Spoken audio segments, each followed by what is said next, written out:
আসসালামু আলাইকুম everyone, welcome back to my channel Tuntuni's cook hands. আজকে আমি আপনাদের রান্না করে দেখাবো আলু দিয়ে খাসির মাংসের ঝোল। তো চলুন দেখে নিই। এখানে আমি একটা কড়াইতে কিছুটা তেল দিয়ে নিয়েছি। এরপরে আমি এখানে দিয়ে দিব গোটা মশলা। এখানে আমি নিয়েছি কয়েকটা দারুচিনি, এলাচ আর লবঙ্গ।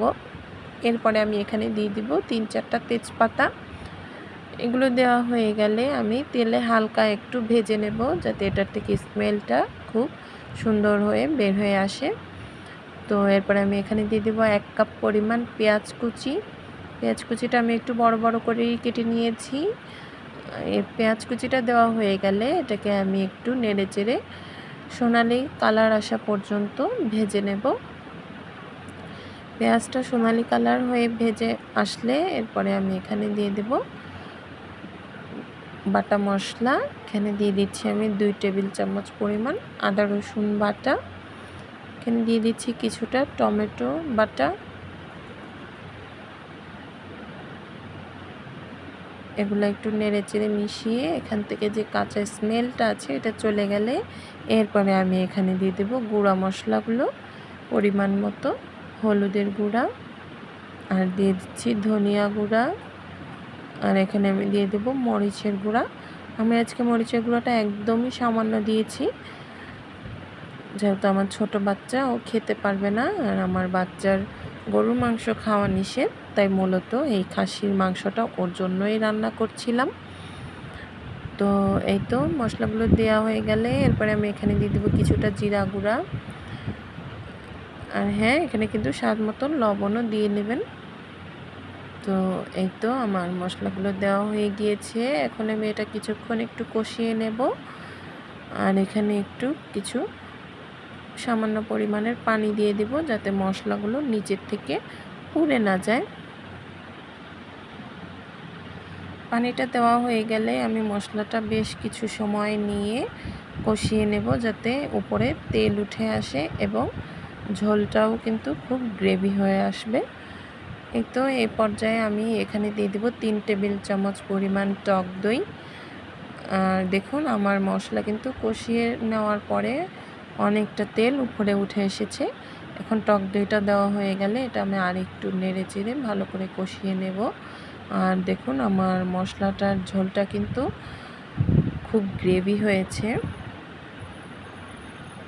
যখন এরকম করে কষিয়ে নেওয়া হয়ে যাবে তখন আমি এই পর্যায়ে খাসির মাংসে দেওয়ার জন্য যেই আলুগুলো কেটে রেখেছিলাম সেই আলুগুলো এখানে দিয়ে দেব।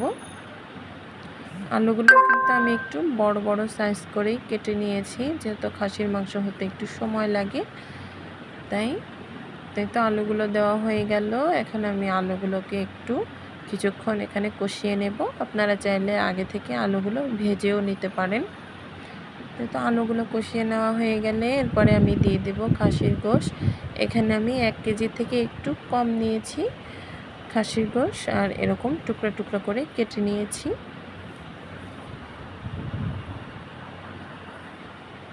এখন আমি এখানে গোশটা দিয়ে দেব, তারপরে মশলাগুলোর সাথে আলুগুলোর সাথে ভালো করে এটা নেড়ে চেড়ে মিশিয়ে ঢাকনা দিয়ে ঢেকে প্রায় 10 থেকে 15 মিনিট পর্যন্ত কষিয়ে নেব। আর হ্যাঁ, কষানোর মধ্যে আমি কিন্তু কোনো পানি দেইনি। এখানে যতটুকু পানি আছে আর খাসির মাংস থেকে যতটুকু পানি বের হয়ে আসবে এটুকু দিয়েই কিন্তু আমি কষিয়ে নেব। এই তো আমি ঢাকনা দিয়ে বেশ অনেকক্ষণ কষিয়ে নিয়েছি, প্রায় 10 থেকে 15 মিনিটের মতো। তো এই তো এই পর্যায়ে আমার কষানো খাসির মাংস এরকম হয়েছে। এখন আমি এতে ঝোল দিয়ে দেব। আপনারা যারা ভুনা খেতে চান তারা অল্প পরিমাণের দেবেন, আর যারা একটু ঝোল ঝোল রাখতে চান তারা একটু বেশি পরিমাণের পানি দিয়ে বাস এটাকে এবার সিদ্ধ করে নেওয়ার পালা। কষানোর উপরে কিন্তু প্রায় 50% সিদ্ধ হয়ে গিয়েছে। এখন আমি এই ঝোলটা দিয়ে আরও 50% সিদ্ধ করে নেব। তো আমার ঝোলটা দেওয়া হয়ে গিয়েছে। এখন আমি এটা একটু নেড়ে চেড়ে মিশিয়ে ঢাকনা দিয়ে ঢেকে দেব। আর এই পর্যায়ে কিন্তু গ্যাসের ফ্লেমটাও হাইতেই রাখবো। তো আমার অনেকক্ষণ জাল করে নেওয়া হয়ে গিয়েছে, আর আমি একটু পরপরই এটা ঢাকনা খুলে দেখছিলাম ঝোলটা এখন কি পর্যায়ে আছে বা মাংসগুলো ঠিকঠাক মতো সিদ্ধ হয়েছে কি না। ব্যাস ঝোলটা আমার পরিমাণ মতো রেখে আমি এটা নামিয়ে নেব। হয়ে গেল আমার সহজ রেসিপিতে খাসির মাংস। আশা করি আপনাদের কাছে ভিডিওটা ভালো লেগেছে।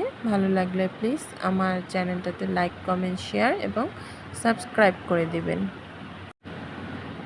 আল্লাহ হাফেজ।